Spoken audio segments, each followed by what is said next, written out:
Hey everybody, it's Jason Blaha here, and I had a subscriber ask a question, and they want to know what's the difference between daily undulating periodization and concurrent training. That's actually a really good question. It's a very complex question that I'm going to try to answer for you guys as simply as possible. So let me put on my +5 hat of weaponsmithing, work on skilling at my crafting, and let's talk about this. Alright, I'll give you guys a couple of examples here, but basically daily undulating periodization is a periodization system that some bodybuilders and coaches for bodybuilding came up with based upon scientific ideas of training all rep ranges in every single block of training. All right, you're not just training two systems, you are training multiple, pretty much all effective rep ranges, meaning you're usually training something like the 1 to 3 rep range, the 5 to 8 rep range, and then like the 10 to 12 rep range. And some people say like 2, 5, and 10 rep range. But you're going to keep general ranges there, and you're training them all on separate days, and you are never ever training the same rep range two workouts back to back. You're undulating through them with a general trend towards increasing volume, and then sometimes with that backing off and a trend towards increasing weight on the bar. Concurrent training is simply training 2 or more training styles or different performance elements every single week, and it's usually 2. That's why it's called concurrent. The most popular system of concurrent training would be the Westside Barbell Conjugate method. And again, they focus on training 2 different elements every single week, and usually 4 days a week. And what they do, they have what they call max effort days, and then they have what they call dynamic effort days, and they run separate progression system. So with any sort of concurrent training, it's not uncommon to run separate forms of progression. And what they do, they run, and again, this only works for equipped lifters. The way Westside Barbell is set up, if you're going to run it the way it's set up like they're doing here, you're going to have to run a completely different variation if you're a raw lifter. Do not run this if you're a raw lifter. Your goal is just hypertrophy. It's not going to work. You're going to end up not getting the results you want. But for equipped lifters, it works extremely well. They produce tons of champions. But what they do, they run 2 different days every week to where they have a bench press max effort day, and then they have a squat or deadlift max effort day. And they swap around the squat and deadlift on the max effort lifts. But the way that works on the max effort days, they run a 6-week rotation of exercises. Meaning because they're equipped lifting, they're concerned more with accommodating resistance. They don't care about your raw bench. So they might actually build up to a 1 rep max. But people need to understand this is still what we call a training max. They might say, oh yeah, it's a real max. No, it isn't. It's not a competition max. It really is a 90% effort lift.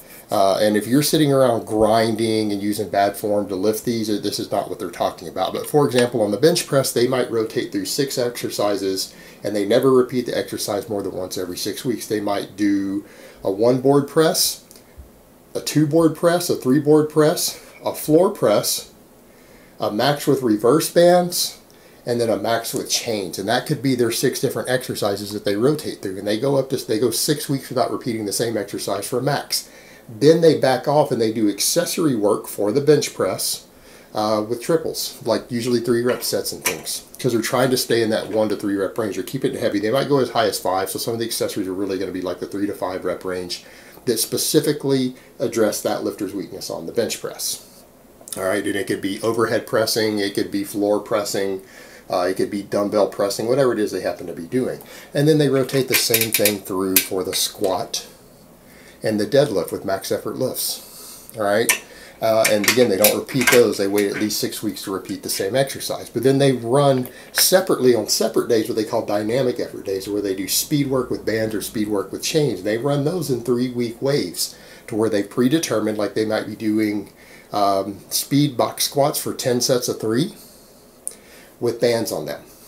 All right, or they might be doing speed deadlifts, conventional deadlift with bands or with chains or whatever, and they rotate through in waves, and oftentimes they'll do 3 weeks with bands and then 3 weeks with chains, and they do really high sets for low reps using very light weight. Oftentimes we're talking like 50% of their max, and they do high volumes of triples, and they rotate through.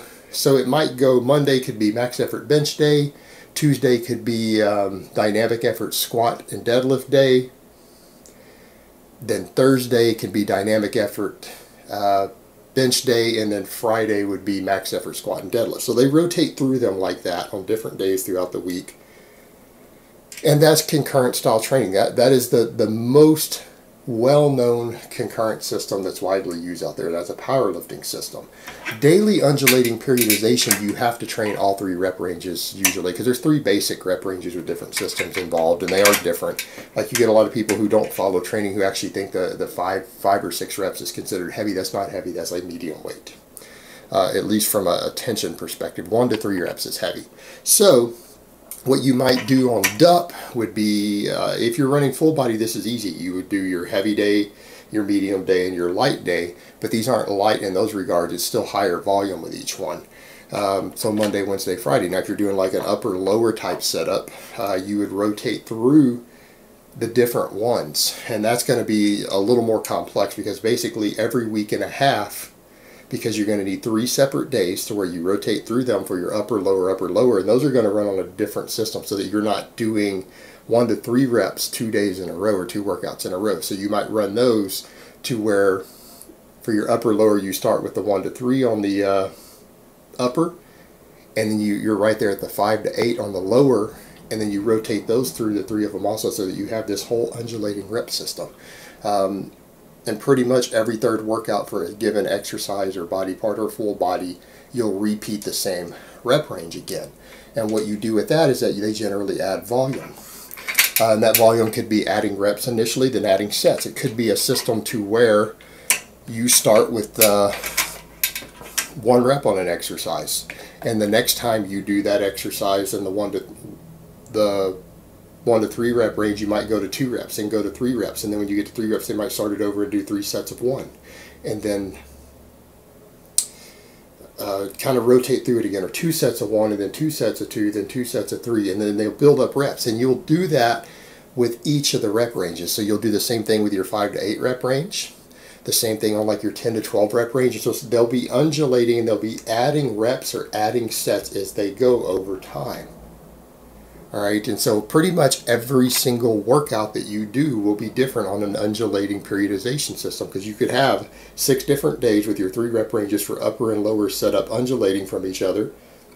So it basically takes a week and a half to complete that cycle, and then the next cycle in, you're either adding a rep somewhere or you're adding a set somewhere, so that they gradually increase volume with the same weight on the bar. Then maybe when they reach a predetermined number of weeks, whether it could be 10 weeks, 12 weeks, whatever they're doing, they'll come back down, add a little bit of weight, and restart the system over, the undulating. So you have this undulating system with the trend of upward volume, and then when they reach a pre-prescribed volume, they'll add weight, back it down, and undulate the whole system again. So like this. And it is very, very complex. Undulating periodization is one of the most complex training systems out there.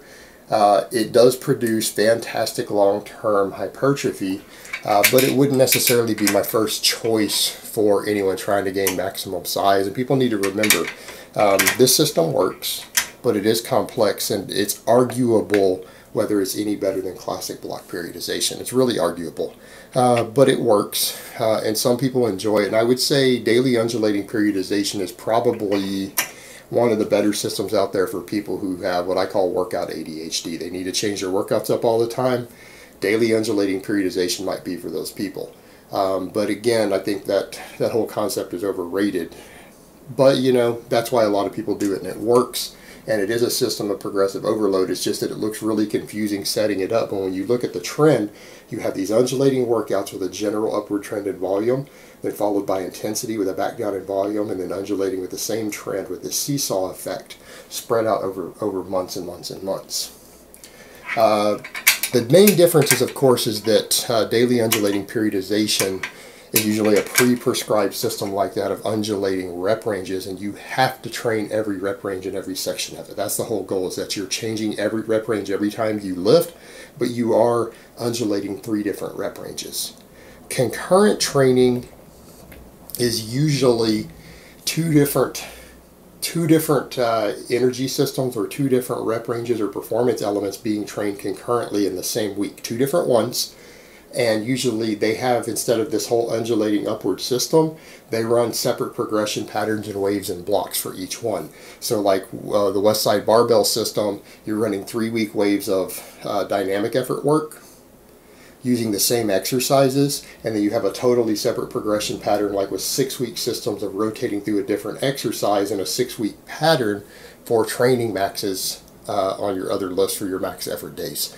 So they have a lot in common, but they are very, very different. They have in common in that both of them run multiple rep ranges in the same week, which separates them from classical block periodization. So hopefully that breaks that down and people understand the difference between these two a little better. Alright guys, but that's really all I have to say on that today. I hope it's been informative, and I will talk to you guys next time.